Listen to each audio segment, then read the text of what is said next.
Hi there, I'm Dr. Chris Atchison-Clare. I direct SILMAR, Purdue University's Center for Intercultural Learning, Mentorship, Assessment, and Research. And I'm here today doing a series of videos for the Hubble Toolbox that basically walk you through how to do tools. These are meant for the practitioner, not for the end user, not for the student, so please don't show this to your students. But I'm basically here to tell you how I use this and show you both a PowerPoint and an alternate way to do it with envelopes. And also maybe talk a little bit about my experiences using this activity. So just to get started here, there's a PowerPoint up behind me on the screen that you can see. This activity, pacing, is a great one to use to develop communication skills, particularly if you've got students or learners, doesn't have to be formal students or young folks, but any kind of learners who will be interacting with people who have a very different communication style from them, either because they're a part of a diverse group and there are multiple communication styles present, or because they're going to be landed in another environment in which their host community has a different communication style than they are used to in their home environment. So pacing is all about the pace of conversations, and we know that people around the world, societal norms are different in terms of how long pauses are, whether or not people talk over the top of each other, those kinds of conversational styles.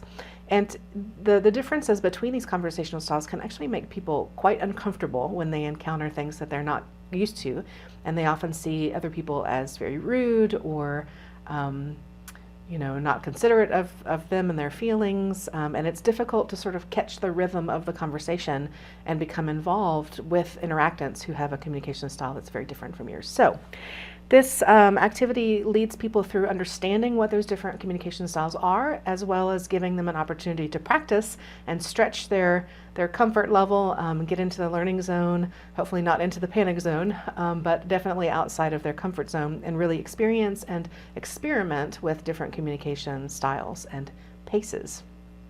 So this first slide that you see up behind me is a demo of basically going over the concepts before you begin the experiential part of the activity. So you can lecture it, but I prefer a sort of more student-centered approach where I show people the image and then ask them, what does this look like? How would you describe this kind of conversational pace where you've got one person who speaks and then they stop speaking and another person starts speaking and then they stop and maybe the first person starts again or somebody else entirely jumps into the conversation. But it's very sort of organized and orderly, and there aren't long pauses between conversational turns, but nobody's talking over the top of each other either. It's one person has the floor at a time. So what would you name this? What would you, how would you describe that or label it? And so getting people to sort of think through what descriptors they would use for that. And sometimes people come up with the actual name, which is turn taking. So when you go to the next slide, it just gives some explanation for turn taking, shows them the name of it, and then of course you move to the next one. This particular one has pauses or stretches of silence, which could be just a few seconds or it could be a long time. In some cultures, as long as a minute or more between turns that people take.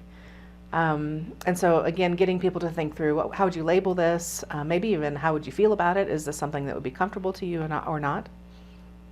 Okay. So thinking about this as pausing, and then again giving some description for what that's like. And then the third one, showing here several people perhaps talking at the same time, contributing at the same time to the conversation, and then talking about this as overlapping. With people who are not natural overlappers, it's really important to stress that this is not the same thing as interrupting. In other words, person B does not begin talking over the top of person A because they want person A to stop. It is instead collaborative rather than competitive, and a way of bonding and really sort of showing engagement with the conversation. People who overlap are often mistaken as interrupters when they are not intending to be that way at all.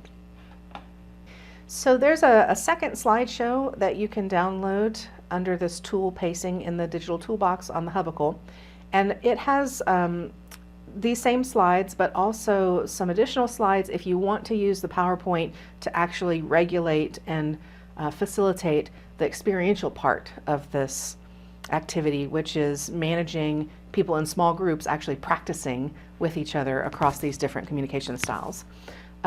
So I don't have it up here in front of me, but it basically gives instructions for the activity on the slides themselves to give you guidance. You're going to split folks up into groups of 3 and then have them practice in 3 different rounds based on different roles, so that each person in their group of 3 gets to practice one time being a turn taker, one time being a pauser, one time being a overlapper, and each person switches to a different role in each round. And then there's debriefing questions that go along with that as well. So instead of showing the PowerPoint, I'm going to show you an alternate way to do this activity, which if you don't have access to a PowerPoint, this I have to give a shout out to our colleague here at Purdue, Pat Bernese, who came up with this idea of the envelopes, and I think it works really great. So what he does is, however big his class is or group of learners is, he creates these envelopes, and in each envelope, he puts 3 different pieces of paper. So one is going to say pauser, one is going to say turn taker, and then one says overlapper.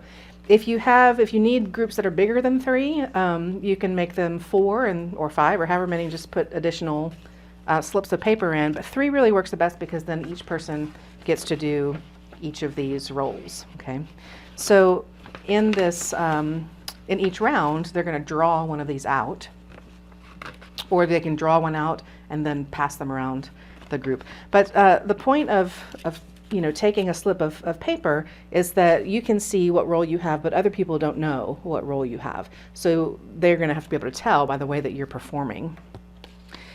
Speaking of performing, I have to point out that some people find this activity really difficult and challenging, because it's uncomfortable and maybe even impossible for some people to step outside of their normal communication patterns. For example, people who are turn takers, try as they might, cannot overlap. They just can't bring themselves. It feels like interrupting other people. They can't think of what to say fast enough, and it's just outrageously uncomfortable.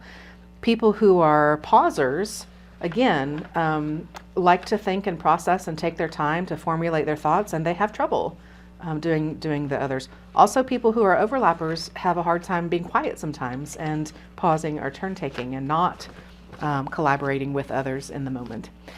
So those are challenges that are real, and they often come out in the debriefing process. So when you're debriefing, it's important I like to use the Tyagi debriefing, where you're talking about how people felt and what they experienced and then what they learned, and the whole gamut of reflective processing.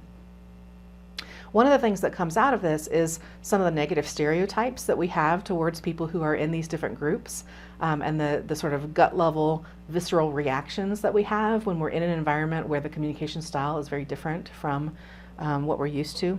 There's a great article, if you want to assign a reading along with this, I'll put a link in this tool as well, so you have access to it. But there's some famous research, I think from maybe 1990s, from Deborah Tannen, that illustrates in a more family setting how this feels and what it's like to be a turn taker in an overlapping environment and vice versa. So the other thing I wanted to say about this activity is that you can do an experiential follow-up that's more experimental in nature. So this is kind of in the classroom or in a group training setting. It's sort of contrived. You have a topic that you're talking about in your group. You're assigned a role, but it's a simulation, right? You can have a follow-up assignment where you actually send people out into their lives, into the community, into an external setting, and have them notice their own communication styles and try to step outside their comfort zone, especially as they're interacting with people who clearly have a different pacing than they normally do themselves. And then, of course, you can come back and debrief either with a written assignment or dialogue after that follow-up assignment. So hopefully this video helps you in implementing this tool.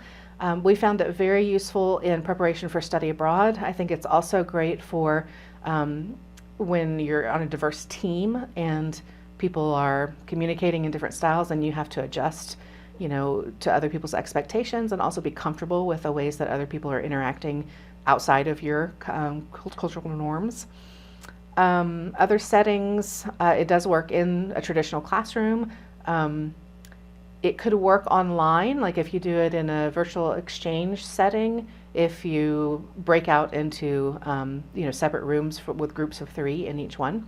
So Zoom and WebEx and a lot of different platforms have the capability to do those breakout rooms, so it's perfectly possible to do it in that way as well. So hopefully you enjoy using this. Thanks for tuning in. We really encourage you to get involved in the Hubicle, not only as a consumer and using these tools, but also as a contributor. So please, if you try out this activity, leave a review. And also, if you have ideas of other activities, or if you've adapted an activity to a particular context and changed it significantly, we would love to hear from you. The curation process is very easy, and we're happy to support you through that. So we'll see you in the Hubicle. Thanks a lot. Bye.